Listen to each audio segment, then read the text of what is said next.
네, 사회복지정책론 기출 102번 베버리지 보고서 문제 보도록 하겠습니다. 베버리지가 제시한 사회보장 체계에 관한 설명으로 옳지 않은 것은 모든 사람이 보험료 똑같이 내고요. 똑같은 급여를 받자라고 주장을 했습니다. 그래서 암기를 할 때는 제가 적정, 행정, 분포 이렇게 외우라고 했습니다. 행정, 분포 해서 여기서 정하고 정액기여, 정액급여죠. 똑같은 돈을 내고 똑같은 돈을 받는다. 얘는 급여가 적절해야 한다. 그 다음에 행정은 통합하자. 그 다음에 6개로 집단을 분류하자. 전체 인구를 혹은 다양한 욕구를 포괄하자. 이런 얘기를 하는 거죠. 자, 그래서 1번은 맞고요. 자, 그 다음에 국가는 사회보장을 기본 권리로 제공을 합니다. 그 다음에 사회보험 성공의 기본 전제 조건으로 보검 고용 수당이라고 외우라고 했어요. 보검을 고용하면 수당이 많이 들어요. 이렇게 외우라고 했습니다. 얘는 포괄적인 혹은 보편적인 보건 서비스, 얘는 완전 고용, 얘는 가족 수당 혹은 아동 수당입니다. 자, 그래서 3번은 맞고요. 자, 그 다음에 4번 욕구에 따른 차등급여 아닙니다. 누구나 정액급여, 동일한 급여를 받는 걸 원칙으로 하기 때문에 4번이 옳지 않습니다. 자, 그 다음에 내셔널 미니멈의 보장이에요. 누구라도 기본적인 최저선까지는 국민 최저선, 내셔널 미니멈은 보장을 하고요. 그 이상은 개인과 가족의 노력으로 해결합니다. 자, 103번 베버리지 보고서에 대한 설명으로 옳지 않은 것은 소득보장의 핵심은 뭐다?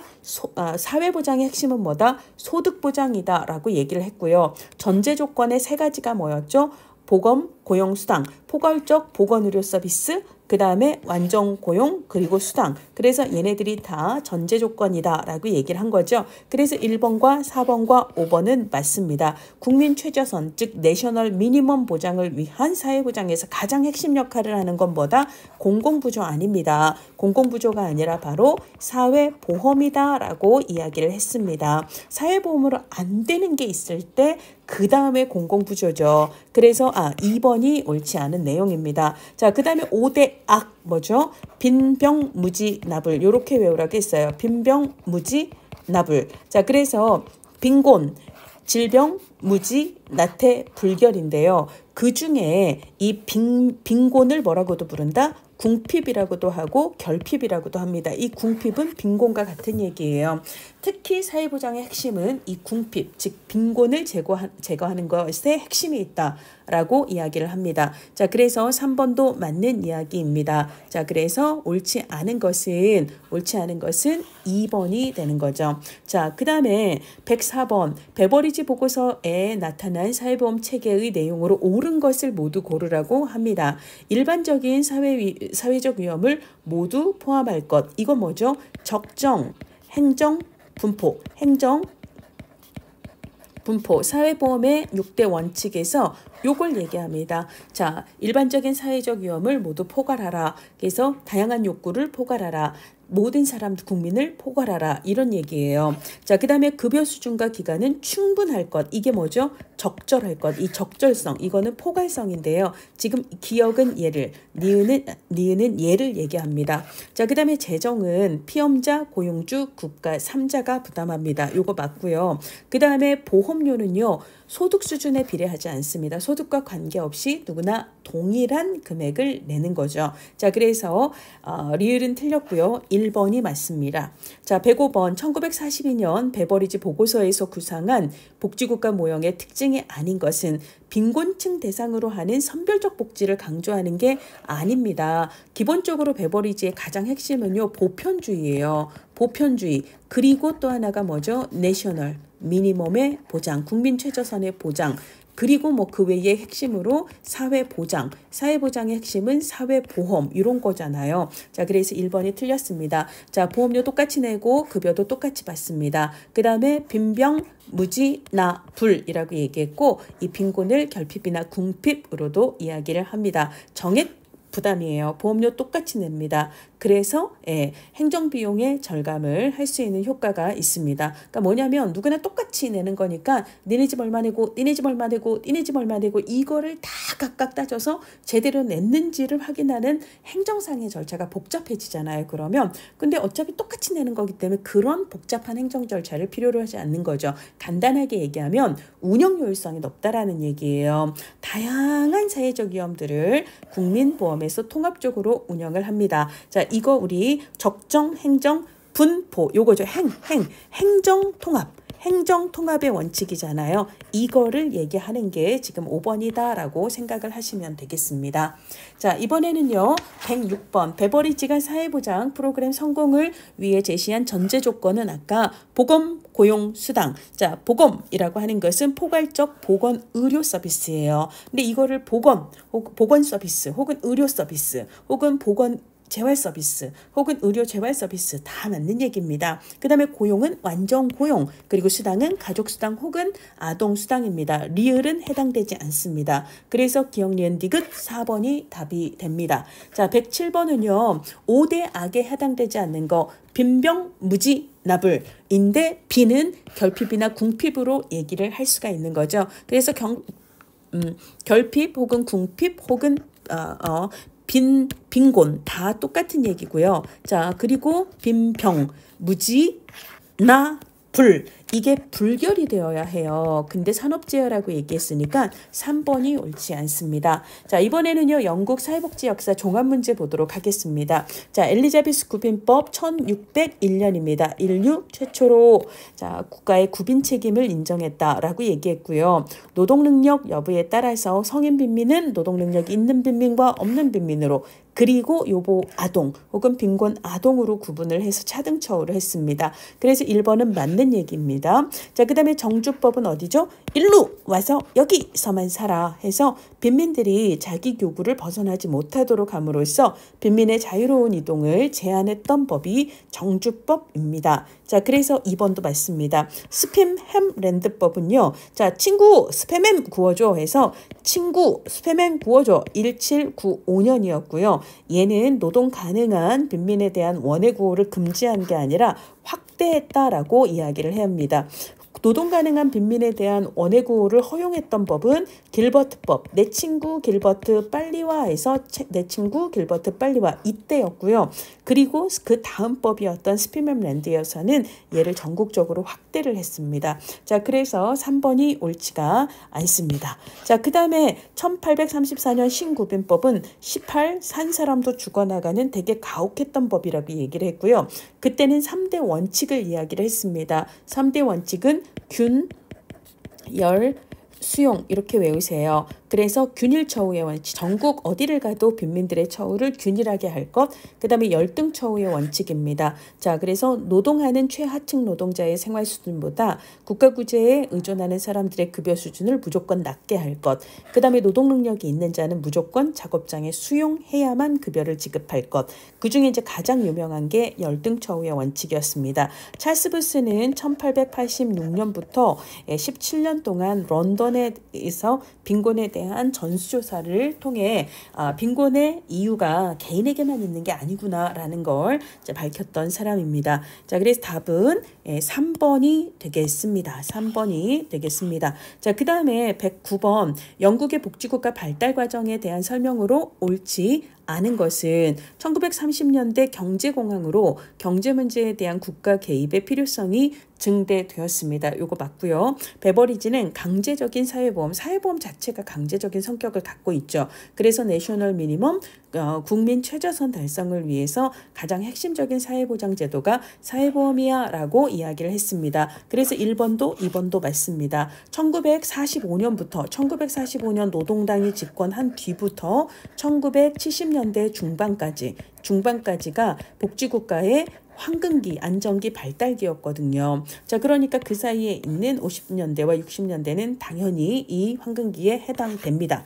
자, 베버리지는요. 빈병, 무지, 불 해서 빈곤, 질병, 무지, 나태, 불결을 5대 악으로 간주를 했습니다. 자, 그래서 4번 맞습니다. 영국의 구빈법이 공식적으로 폐지된 것은 언제냐면 1948년 국민부조법 우리로 얘기하면 뭐 생활보호법 혹은 국민기초생활보장법 이런 공공부조법이라고 생각을 하시면 돼요. 얘가 제정이 되면서 대략 350년에 걸쳤던 구빈법이 공식적으로 폐지가 됩니다. 그러면 1차 세계대전은 언제예요? 1914년이잖아요. 자, 그러니까 그 이전이라고 얘기할 수 없는 거죠. 2차 세계대전 종식 후에 폐지가 된 거니까. 그래서 5번이 옳지 않습니다. 자, 110번 영국 사회복지 역사에 관한 설명으로 옳은 것을 모두 고르래요. 스피맵랜드법에서는 기본으로 최저생계에 임금이 미치지 못할 때 임금과 최저생계비의 이 차익을 보조해주는 구빈세로 보조해주는 임금 보조제도였습니다. 그러면 이제 최저생계비를 어느 정도 어떻게 최저생계비를 어떻게 정하는가에 따라서 내가 얼마만큼의 급여를 받을 수 있는가가 결정이 되는데 이때 최저생계비를 정하는 기준이 뭐였죠? 최저식비. 여기는 빵을 먹었으니까 빵가격이죠. 시장에 이제 빵가격 가장 최저가 거기다가 뭘 곱했어요? 가족의 수를 곱했습니다. 자, 그러니까 가족의 수가 많으면 이 선이 올라가게 돼서 더 많은 금액을 받게 되는 거죠. 그래서 가족 수에 따라서 차등적인 급여 지급을 했던 가장 처음 법이었기 때문에 이 법을 가족 수당 제도의 시초다라고 이야기를 하게 됩니다. 그리고 이제 시장에 빵 가격에 변동이 생기면 또 그것도 반영했어요. 그래서 구빈 수준의 물가 변동을 반영한 최초의 법이다라고도 이야기를 합니다. 그 다음에 모자라는 임금 노동자의 임금이 최저생계에 모자라면 그 금액을 보조했잖아요. 그걸 통해서 뭘 했다? 최저 생활을 지원했다라는 거죠. 최저 생활을 보장하고자 했던 그런 법이다. 그래서 이제 스피맵랜드법의 가장 핵심적인 이 세 가지를 얘기한다면 가족수당, 최초의 가족수당 시초다. 그 다음에 물가 변동을 반영했다. 그 다음에 노동자들의 최저 생활을 보장한 법이었다. 이렇게 얘기를 할 수가 있습니다. 자, 그 다음에 우리 수업에서는 얘기를 안 했는데요. 우리가 이제 18산 사람도 해갖고 개정구빈법, 되게 악법이었던 개정구빈법을 얘기를 했는데 그 바로 전년도 1833년도에 공장법이라는 게 제정이 됐어요. 이거는 구빈법은 아니거든요. 빈민을 구제하는 법이 아니라 일종의 우리로 얘기하면 근로기준법 같은 거예요.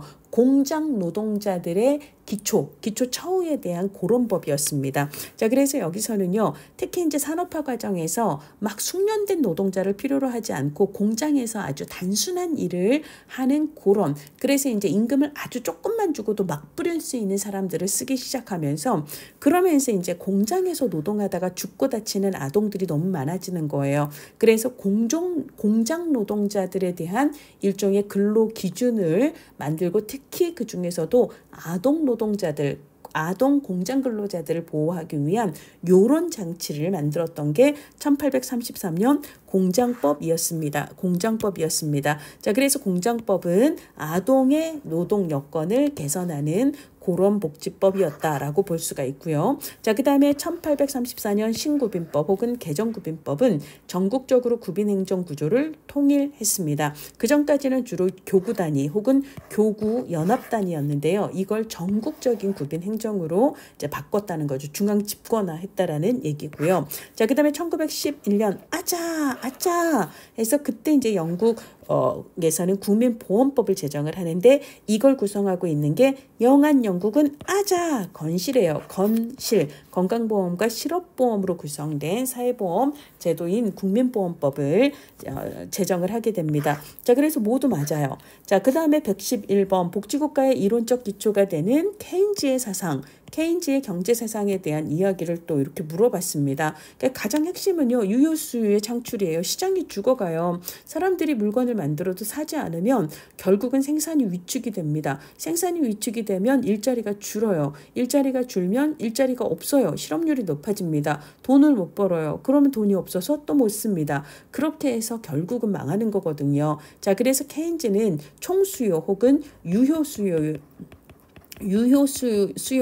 이제 창출하는 것, 여기에 이제 초점을 두고 경기 회복을 해야 된다라고 이야기를 합니다. 자, 고용이 증가해야 소득이 증가하고, 소득이 증가해야 그래야 사람들이 물건을 사고, 그래야 생산을 하고, 그래야 생산을 하기 위한 일자리들이 만들어지고, 그렇게 경제가 돌아간다라고 얘기를 하죠. 근데 만약에 물건을 사도 수요가 감소를 하면 그러면 결국은 경기 불안과 소득의 감소, 일자리가 없고 실업률이 높아지면 소득 감소가 된다라는 얘기를 하고요. 자, 그 다음에 저축이 꼭 투자로만 연결이 되는 게 아니어서 사람들이, 특히 돈 가진 사람들이 저축을 계속 쟁여놓고 그러면 투자가 감소를 하고, 그러면 투자가 감소를 하면 그러면 고용이 감소가 되고 이런 악순환이 된다라는 얘기를 하고 있습니다. 자, 그 다음에 유효 수요가 증가하면 경기가 나아져요. 그리고 이게 이제 투자의 증가로 이루어진다, 이어진다, 이렇게 얘기를 합니다. 요건 다 맞는 얘기인데요. 5번은 케인즈가 얘기했던 내용하고 상관이 없는 얘기예요.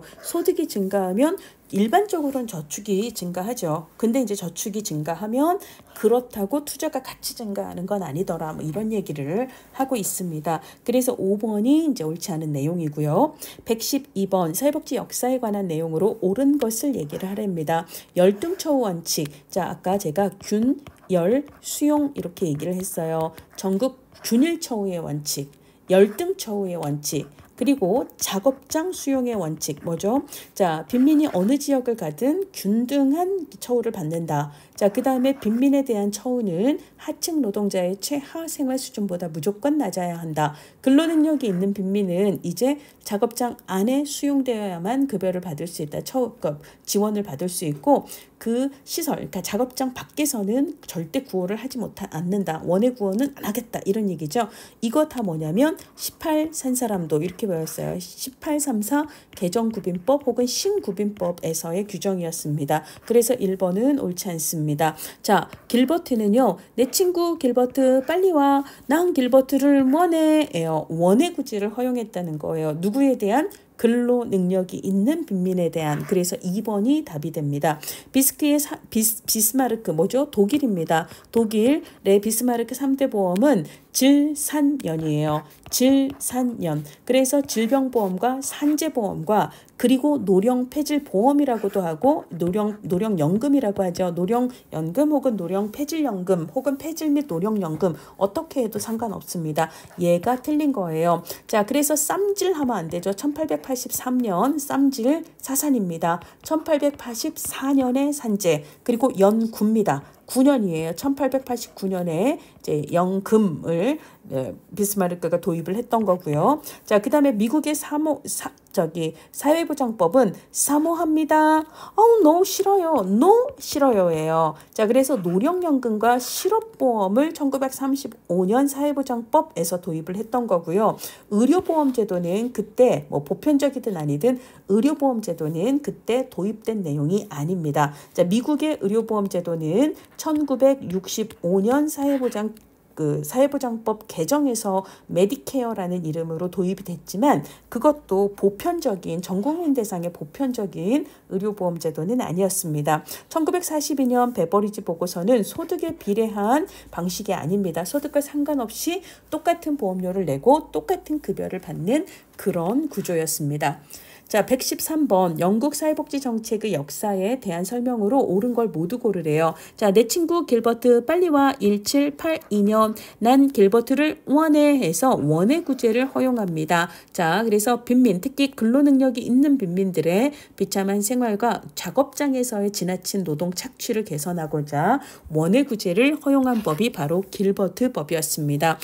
내 친구 길버트 스팸햄 구워줘. 1795년 스팸햄랜드는 임랜드라고 외우세요. 빈민의 저임금 노동자들의 임금이 생활비에 모자랄 때 그 임금을 구빈세 재정을 이용해서 최저생계가 가능하도록 모자란 부분을 보충해주는 제도였고요. 이때 최저생계는 가족수와 빵가격에 따라서 조정이 됐습니다. 자, 그래서 가족수에 따라서 보조금을 지급할 수 있게 되었다. 이건 맞는 얘기가 되는 거죠. 자, 그 다음에 신구빈법 혹은 신빈민법 개정구빈법은 18 산 사람도 죽어나가는 이거였어요. 자, 이때는 열등처우의 원칙, 아까 균일처우의 원칙, 그리고 작업장 수용의 원칙, 요거 얘기를 했었는데요. 그걸 적용했고요. 그 다음에 원내 구제를 금지했다라는 건 시설 안에서의 구제를 금했다는 건데요. 자, 이 작업장 수용의 원칙이 뭐죠? 작업장에 수용되어야지만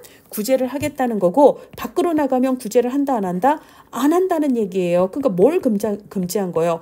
원외 구제를 이제는 허용하지 않겠다라고 금지를 한 겁니다. 따라서 이 부분이 지금 잘못됐어요. 원외 구제를 금지했다라고 이야기를 해야 되기 때문에 디귿은 옳지 않습니다. 자, 리을 왕립빈민법위원회가요. 1832년에 또 있었고, 그 다음에 1905년에도 꾸려집니다. 그러니까 이때는 그 전법인 스피맵 랜드법에 대한 이제 조사위원회가 꾸려져서 1834년에 보고서가 나왔고, 이 보고서는 이거 돈 너무 많이 들어가니까 없애. 그리고 좀 더 예전처럼 착취적인 법을 만들어 해서 이 보고서의 결과로 이제 개정구빈법을 만들었던 거고요. 자, 그러고 난 다음에 1905년에 다시 이 구빈법, 그러니까 개정구빈법에 대한 원성이 자자하니까 이 법에 대한 다시 이제 조사위원회가 꾸려지죠. 그래서 여기서는 4년 동안 1909년에 이제 조사 4년간 조사를 하고 이때 보고서를 내는데, 전체 위원 18명 중에 14명과 4명이 서로 다른 보고서를, 여기는 다수파, 여기는 소수파 보고서를 내게 되는 거죠. 다수파 보고서에서는 기존의 구빈법을 개선하자라고 얘기를 했고요. 소수파 보고서에서는 없애자, 폐지하고 이제는 빈곤을 미리 예방하고, 그 다음에 국민들이 특정선 밑으로 떨어지지 않도록 국민 최저선을 보장하는 시스템을 국가가 만들자라고 얘기한 거예요. 그러니까 소수파 보고서는요, 구빈법의 폐지를 주장했지 개선과 개혁을 주장했던 게 아닙니다. 개선과 개혁을 주장했던 건 다수파 보고서였습니다. 자, 그래서 얘도 틀리는 거고요. 자, 그 다음에 베버리지 보고서를 근거로 하여, 베버리지 보고서는 1942년이었고요. 그래서 1945년에 집권한 노동당은 그 이후에 가족수당법이나 국민부조법 등을 제정을 하면서 베버리지 보고서의 제안대로 계속 법을 만들게 됩니다. 그래서 미음은 맞는 얘기예요. 기역, 니은, 미음, 이렇게 3번이 맞는 답이 되겠습니다. 자, 그 다음에 114번 사회복지 정책의 역사를 3단계로 나눈다면 구빈법, 그러니까 빈민법 혹은 구빈법 요 때까지는, 그러니까 가난한 사람들, 그러니까 빈민들을 보호하는 국가, 요런 거, 시해 뭐 이런 것들이 좀 강했고요. 그때 이제 그 전까지는 교회나 수도원에서 혹은 이제 교구 단위로 도와주는, 혹은 교회나 이제 수도원에서 이제 도와주는, 그 다음에 이제 장원 제도를 통해서 기본으로 영주가 자기 땅을 소작하는 사람들에게 먹고 살 수 있는 뭔가를 배려하는 요런 식으로 운영이 됐다라는 얘기예요. 그래서 이제 뭐 교회나 영주가 이제 그 지역 사람들을 먹여 살리는, 그러다가 1601년에 엘리자베스 구빈법이 법제화되면서, 그러면서 이제 국가의 빈민 구제 책임 이런 것들을 처음으로 천명을 했다라는 거죠. 그러다가 이제 1883년에 독일에서 처음으로 사회보험이 만들어졌고, 그때는 주로는 이제 제조업 분야에서 노동하는 남성 노동자 계급을 대상으로 하여 국가와 노동조합이 계약에 의거해서 그 사회보험에 대한 권리, 급여에 대한 권리를 지급을 합니다. 그러다가 이제 1945년 이후에 복지국가가 발달을 하면서 이제는 권리로서 시민의 당연한 권리, 특히 시민권 중에서도 특히 사회권 혹은 복지권이라고 얘기를 하죠. 이게 이제 기본으로 발달이 되면서, 그러면서 이제 국가의 당연한 책임으로 복지가 제공되었다라고 얘기를 하고요. 이건 뭐예요? 모든 국민이죠. 모든 국민 내지는 모든 시민, 뭐 이렇게 얘기를 할 수가 있습니다. 그래서 이제 그런 내용하고 관련이 되는 게 이제 3번이 되는 거죠. 3번. 자, 그래서 답은 3번이 되겠습니다.